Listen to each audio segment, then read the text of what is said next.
Met when we were 9, started dating at 12. Mind you, this was that middle school type of dating. He cheated on me when we were 15 or 16. At this point we were on again, off again, which continued until we were 17. I got a full ride to a university across the country for athletics/academics when I was 18. My first and only semester there, I hated the team and the coaches, and I had no friends. He flew out to visit me and we got engaged at 18 years old. He flew back a little over a month later and we had a courthouse wedding. I came home after the semester finished. He was 18 and I was 19 when he joined a very difficult/prestigious branch of the military. He left for 3 months for training, which was difficult, but we did fine. He came back for a few weeks and then left for a few more months for school for his particular job. During this time, I would later find out, he signed himself up on Bumble, and paid $50+ in upgrades for more swipes. He insists he never met anyone from it and no conversations that he had were ever anything more than introductions. He also, again, I would later find out a few years later, spent over $600 at a strip club. He says he was pressured by seniors to go and ended up paying for a VIP room for one of his buddies because he got the room and then didn't have the money to pay for it, and my husband said his friend was going to get into trouble. That weekend, he would go up and down the coast going to various clubs and another strip club from what I've gathered. At 19, we moved states and got our first house together. At 20, he deployed. This would be a very difficult time in our lives, and even more difficult after he got home.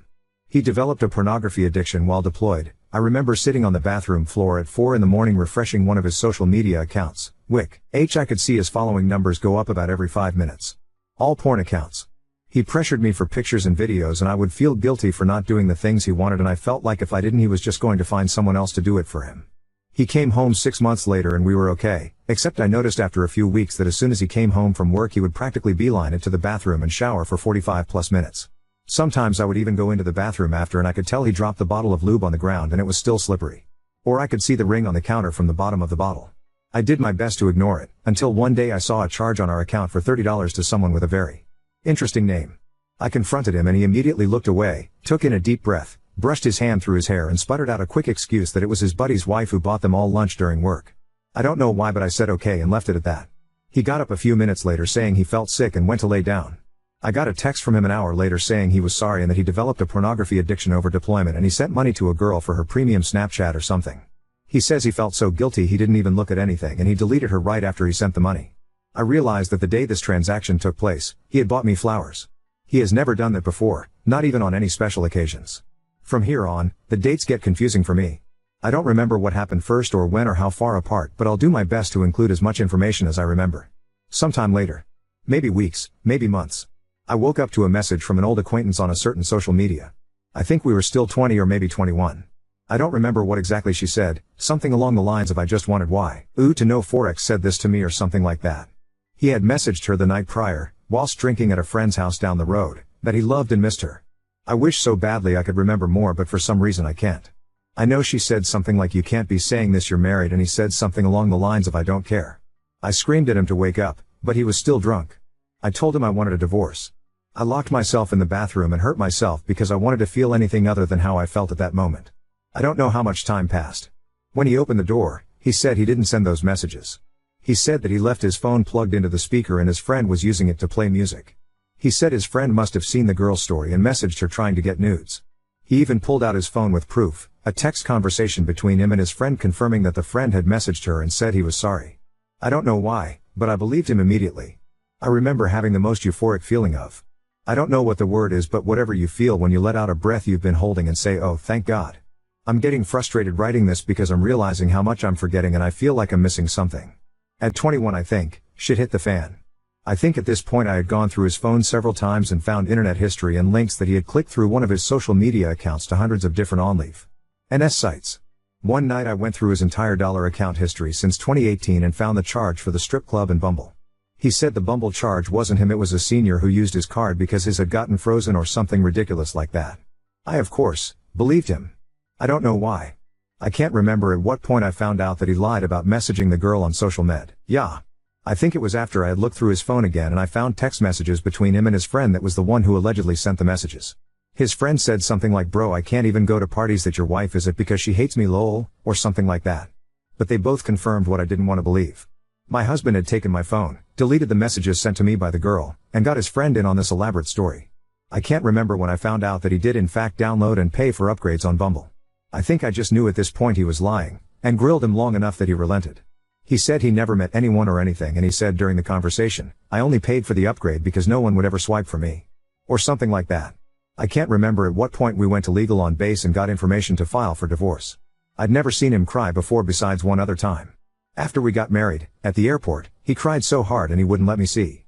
Just hugged me and buried my face in his chest so I wouldn't see. He said he didn't want to leave. But he cried constantly after I told him this was it and that I had an appointment and paperwork filled out to file for divorce. I'd never seen him like this before. Constantly saying he was sorry, deleting every social media account he'd ever owned. Crying at the drop of a pin. Saying things like he will never marry again, I could have everything in our savings, he'd pay for me to finish college if that's what I wanted. I relented and we went to marriage counseling. He stepped up, a lot. He was never on his phone anymore. Would keep his phone unlocked and face up on the table. Told me I could go through it any time I asked. Promised to stop watching porn. He even started cleaning the house and making dinner before I got home from work. He stopped drinking with his friends. It was a complete 180. For a while. Issues started to arise when every little thing would trigger a panic attack. He couldn't hang out with his friends without me freaking out. He began drinking with his friends again maybe a few weeks later. One night he wasn't home by the time he told me he would be and I just broke. I ended up in the hospital and it was just the start of this toxic cycle. He would do something that would trigger me, whether it be drinking with his friends or the occasional YouTube short I would see in his watch history of a half-naked woman with her tits out and bouncing up and down. I would scream at him and berate him and degrade him because I wanted him to feel exactly how I felt. I think marriage counseling eventually helped a lot. After the hospital I finally got my own therapist. She was my best friend. I still text her to this day. I didn't have any friends where we lived. He worked with his friends every day and every weekend they would all party. I didn't have anyone. My friends and family were back home. I'm shy and have really bad social anxiety and I've always had trouble making friends because I can't seem to ever open my mouth when there's more than 3 people in the room. Whenever he would leave to go anywhere, I felt so alone. I think at 22 our marriage really started improving again. We went on vacation together and were able to work through a lot of issues and we were able to communicate things we were feeling and it was amazing. We both felt so hurt and we were able to find happy mediums on issues and relayed boundaries that each of us respected. I was 23 when I moved home a few months before his contract ended. He tied up his loose ends on the house and work and he moved back home with me. He tried working a night shift blue-collar job, making good money, even more than he made in the military. But he hated it. He hated everything about it. He missed his friends and his job. His friends were his family. This was the first time I'd ever seen him truly depressed. 5 months later he joined a different branch of the military. I didn't want him to. I wanted him to stay and have a normal life with me. I wanted to work normal jobs and have a family. He doesn't. He said he doesn't even want a family. I had started nursing school and my best friend whom I hardly ever got to see had a baby. I finally had a group of friends and family I was able to hang out with every week. He left and got stationed in a different state, but only about 600 miles away this time. Far, but drivable. He came home for a visit after only a week of being there. We were doing good at this point. Texting and calling a lot. A little over a month ago he left to go across the country for a 6-week exercise in the desert. He didn't have his phone for most of it, but he was able to text me once over a week ago. He didn't text again after that, until I messaged him letting him know that a pet of mine had died. He replied immediately. I've realized that he has had his phone, but just hasn't been talking to me. Yesterday, he texted me in the morning letting me know that he was going to spend an upcoming holiday with an old military friend from his previous branch, and then the holiday after that he wanted to go see his extended family in a different state. We've talked a lot since then, not about anything good. I've asked why he's pushing me away and he said he's focusing on his goals. I said I felt like I was being put on the back burner until he was ready to acknowledge me and our marriage and I tried to tell him he didn't have to be alone and that I would support him. He said, "You can't though. You say you can but you didn't support college or the CIA so I kinda felt I should just do this alone and get rid of some of the negativity." And I realized he was right. He brought up college when we were about 21 maybe 22 and I actually scoffed at him because I didn't realize he was being serious. I didn't believe he could do something like that.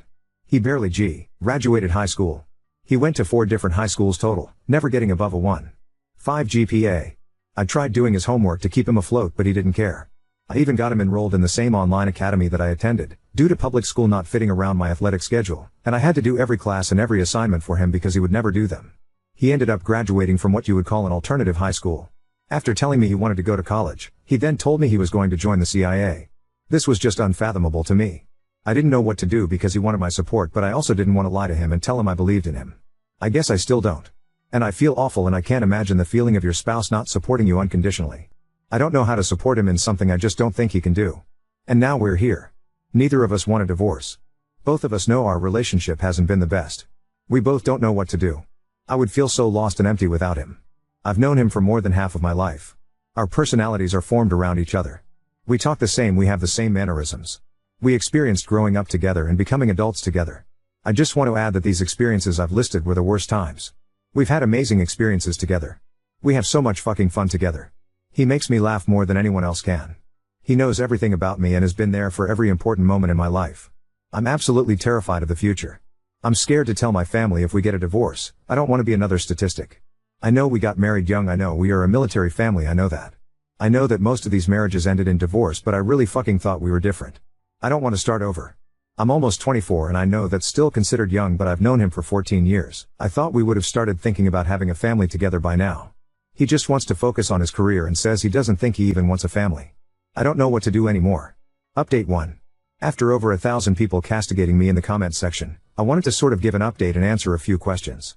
First off, yes, I can in fact type like a motherfucker. I had every intention creating this post with anonymity, which obviously went down the drain as soon as I started typing. I didn't think this would get more than a couple thousand views, and a handful of comments. I typed out every ignominious detail because I needed to see for myself everything in one spot. Someone said I must be exhausting to be around if I tell my friends and family all this. Well, you'll be happy to know that no one knows. I have never told any of my friends and family even a percentage of what has happened. That's why I ended up writing an epic. I wanted someone to know everything and tell me what to do because my brain has become this convoluted, the rose-colored type of convoluted, mess of. I don't even know. I have made my husband out to be this strong, loving, endearing, charismatic provider, and I know why. I've spent my entire life wanting to be the fucking best at everything. My dad's favorite thing he used to say to me every day after practice was second place is just the first loser. And I fucking held on to that. I was the best. I was the best at school. I ranked number 1 out of my high school class of over 700 people. I have hundreds of medals and trophies.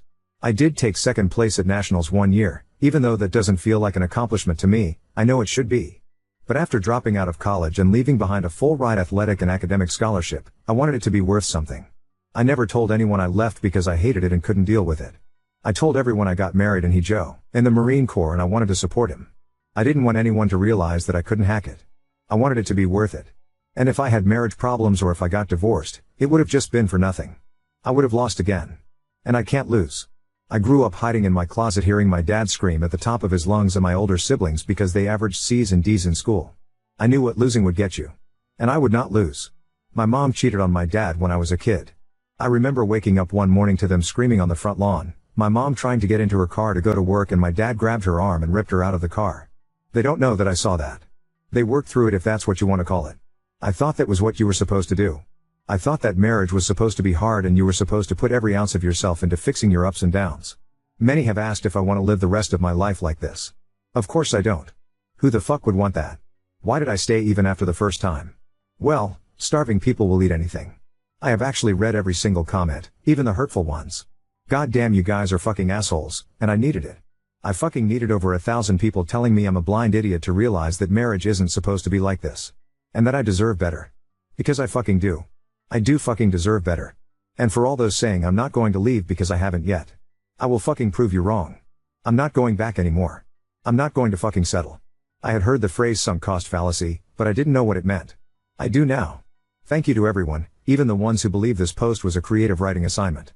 It gave me a laugh realizing that my life and my marriage has been so bad, that it's unbelievable. Last side note, yes, I did comment with my main account FU times. It doesn't even matter anymore. And feel free to shoot me a message and tell me I got this, because I'm going to fucking need it. I feel like I've been rug pulled near the edge of a cliff and I can't find my footing. I don't know where the ground is and when it will come. But I know wherever I land it will be better than where I am currently. Update 2. I have been busy living my life to the fullest extent possible. I can honestly say I didn't even think it was possible to enjoy life this much. I have never experienced happiness like this. I'm honestly having a hard time putting it into words how amazing my life has become. I filed for divorce probably within 48 hours within making that post. Papers were signed a month later, divorce was finalized 2 months after that. It was completely uncontested, we shared no assets, no children, thank God. It was actually a lot easier than I expected it to be. Honestly, the hardest part was telling my family, especially my mom. Everyone loved him so much because I, unfortunately, made him out to be so perfect. It was pretty much a slap to the face for her to find out. I felt awful. She cried for days. But she was so supportive of me. Everyone was so damn supportive of me. I turned 25 soon. I decided to get my nurse practitioner's license. So that's the track I'm on right now. I've made an incredible amount of friends this year. If I'm not working, I'm out having fun. I'm always doing something fun every day. I'll try to reply to any comments, but I'm so busy these days. Smile. I've truly begun to find myself. And I'm fucking awesome. I am capable of so much. And I am brave. I am so brave. I did make one special friend from my original post, Bethany200300. Thanks to you and my best friend Katie, if you guys are reading this. Thank you for keeping me accountable and loving me unconditionally. I really didn't realize what a horrendous situation I was in, at least, not until after I made that initial post and received so many eye-opening comments. Lots of people were right though. I did already know the answer to my question. It's actually kind of weird thinking about it. It doesn't even feel real. Whenever I try to think about my life over the last couple of years, I can hardly remember anything. It's almost like I'm trying to recall a story that someone else told me. Anything that I do remember, I recall almost like I was a spectator, or an invisible third person in the room. And I just think this poor girl and what she's going through, I can't even imagine how awful. It just doesn't even feel like it was me. My real life started as soon as he was gone. We don't speak anymore. We haven't really spoken much since December. One of the last interactions we had, he was upset about the divorce and regretted it, and then he proceeded to threaten that he would murder anybody that I dated in the future. Yes, it's documented to the best of my ability. I don't think he would ever actually do anything like that. He hasn't even been back in the state this year. I think he's too busy. Last I heard through the grapevine, he got drunk, had a one-night stand, and got some girl pregnant. She wants to keep the baby. He doesn't.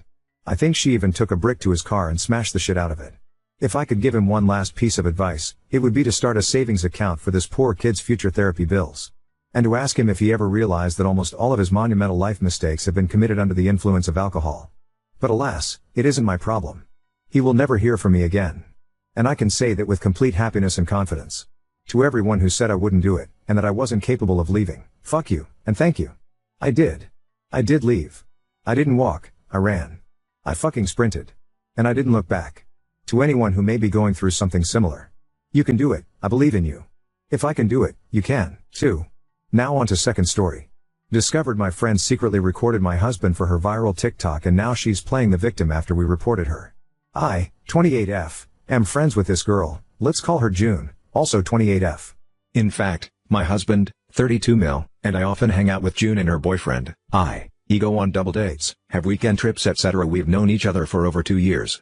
I would say that we four were pretty tight as a group, up until this weekend. My husband is an orthodontist. One of his patients is June's half-sister, Rhea, 12F.